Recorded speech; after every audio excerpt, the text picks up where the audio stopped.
Good afternoon. This is Trudy Purnell from Trudy's Experience Catering. Today I will be featuring Off the Kitchen Cabinet, talking more about the book. Um, Off the Kitchen Cabinet, cookbook slash soul book. So it's a book for your soul and it's a book for your spirit. Last week we touched on cooking pan-seared salmon with pepper and onion, rice. Um, But today I want to talk more about the spirit. And first of all, the book itself, Off the Kitchen Cabinet, talks about is a book that is in reference to utilizing everything that you have inside your cabinet or your refrigerator and creating an awesome meal. I came up with the concept because one Thanksgiving day we were making, I was over my sister's house and I was making baked macaroni and cheese, and I had left some of the ingredients home, so I was just utilizing what she had in her cabinet, and it became my best ever baked macaroni and cheese. I call it a soulful gourmet baked macaroni and cheese, and I've been using the recipe ever since. If you go on my page, you will see the baked macaroni and cheese that I made inside a butt pan. But that's how Off the Kitchen Cabinet, the idea of Off the Kitchen Cabinet came about. But I also wanted to teach people, um, you know, how to build personal relationship with the Lord. And I found that to come through, one of the aspects is coming through prayer. So I just want to read an insert from my excerpt from my book, and it's just the testimony to start off the book. So um, that will be featuring today. Um, in the future, um, weekly, I'm going to try to put up 2 videos a week. One featuring me cooking, the other featuring a teaching. I'm sure that a lot of the things that I will be saying, many people will be able to identify with. So why keep it to myself? And my purpose is to build the whole man, the whole person, and help them run after God more, and building that personal relationship with Him. So, Off the Kitchen Cabinet, it seems simple, like it's just a cookbook, but this is really going to, really, it's helping to prepare the whole man for what's next in life. All right, so this is the testimony. This is will be in the opening of the book, and it's just giving my testimony of how I got started in my prayer life. All right. My eyes are going up because I actually have the computer right in front of me, so I'll be reading from the computer to my tablet. All right. So one of the things that I'm learning as I go through life is that a person experience um, is help towards someone else's deliverance. I truly, truly believe that. Someone is or have been through what you're going through. My story begins with seeing, pursuing, and conquering after feeling so defeated in my prayer life. During this season in my life, I have been a church member, a church goer for about 7 years. I participated in different church functions and was on several ministries. I've been in the Bible Institute at my church, and I taught children's church. I went to every prayer meeting, all-night prayer, and outreach. As you can see, I was a very active church member. When I was home, I would pray every night for about 5 minutes, if that. But every Saturday morning was my day to really spend quality time with the Lord in prayer. I would go into the bathroom, lock the door, and be in there for hours, praying, singing, and dancing like I was a ballerina. Somehow, in all of my activities, I knew there was something missing. When I would hang out with my sister and some of our other friends, someone will always mention how God told them to do a certain thing.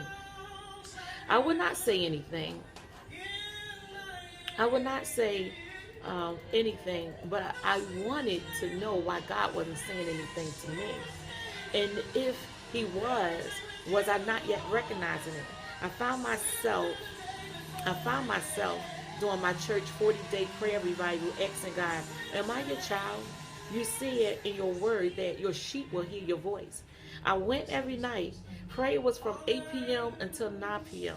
When the revival first began, I would get there on time, kneel down, and from about 8 p.m. until 8:45 p.m., my mind would just wander from what was going on the soap operas to what was in the lunchroom. My mind was all over the place. Every time I would try to regain my focus, somehow it will be gone again. I say around 8:45, it would seem to, if I was focused, but for about 15 minutes, it seemed like I would come into my focus within that last 15 minutes. But you know, somehow 15 minutes is not really fast at all. So it was time to get up. It was time to get up and worship the Lord. While there in the presence of the Lord, I felt the presence. But by the time I got to the door of the church, it seemed as if it disappeared. I got so tired of this continuing to happen to me that towards the end of the 40-day revival, I started to get to prayer meetings at 8:45 p.m. When I would leave that meeting, I would begin to walk home. And as soon as I would get under the bridge where there wasn't too much light, I would cry. I would repeat to the Lord again, what's wrong with me? Am I your child? You said your sheep will hear your voice. Father, teach me how to pray. I'm doing something wrong. It had to become it became my daily prayer every single day during this 40-day prayer revival. One day while I was at work, my sister called me. She had read a book by Prophetess Juanita Bynum called Don't Get Off the Train. She said, Trudy, can you find this woman for me? She has what I need. Although I did not understand why she needed this woman to give her what she needed, I did what she asked me to do. I found her information and I found where and when she was teaching. One day I decided to go along with my sister. The service was in New York at 5 a.m. in the morning.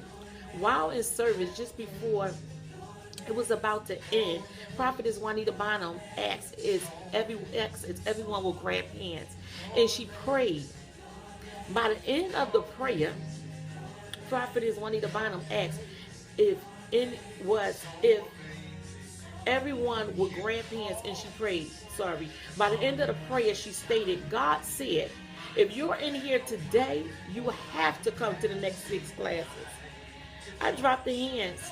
I dropped the people's hands next to me that I was holding. And I said, I work. God's not talking to me. I can't come here for the next 6 Tuesdays. This is not God. The teachers were on praying. He stated, her statement would not leave my mind. I did not put 2 and 2 together. I've been asking God to teach me how to pray. She said, God said. I went to work the next day and asked my supervisor and general manager if I can talk with them. And I asked if they could think about the answer during the week, but don't answer me until the end of the week. I asked if I could take off the next 6 Tuesdays for a class that was very important to me. That Friday, my general manager asked me to come into his office and told me that I had 6 vacation days left for the year. And if I wanted to take those days for my vacation, I could. When I say those 6 weeks changed my entire relationship with the Lord, my God, my life has never been the same. That is the opening of my testimony. I would really, really love to teach you the teachings that I was taught and I utilized, applied to my life, and it changed my life forever. And I promise, if you get a notepad and a pen and look at these recordings, I promise you it will change your life also. So this is the beginning of the teachings. I'm thinking of later on going ahead and do a General Toast chicken. If you would like for me to, please just tag me, hit me up. say, you know what, Sister Trudy, my friend Trudy, can you just go ahead and prepare that so we can learn how to do that ourselves? All right, and I'll do so. Thanks again for sitting with me. This video was only 10 minutes, and well, it's 10:17 now, so it's not long. So good teaching. I know this testimony can identify with someone. God is speaking. Thanks.